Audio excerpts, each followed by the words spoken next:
Poverty is systemic. Systems are stubborn and they require targeted intervention. And if it's not intentional, then it will not go away. And our children's children will inherit the problems that we were not brave enough to face.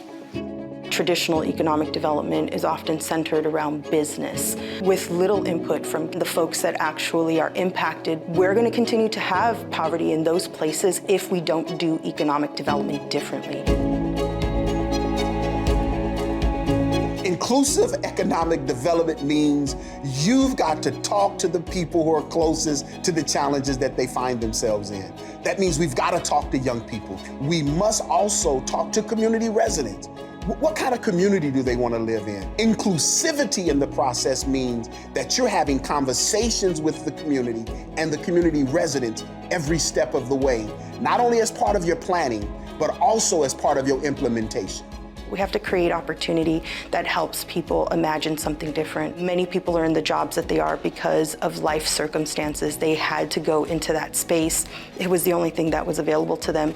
And I think it's our job as leaders to create an economy that has more opportunity for people who traditionally have felt like they've only had one choice or very few options. So Just San Bernardino is a diverse coalition of 9 community-based organizations working across sectors and 4,500 residents who helped develop what we're calling the People's Plan for Economic Inclusion. To work together on a people's plan that will help us to inform not only ourselves and community, but also decision makers in the electorate and the business community to work more intentionally at the center of what a more just economy looks like for this region. Not driven by business, but driven by community.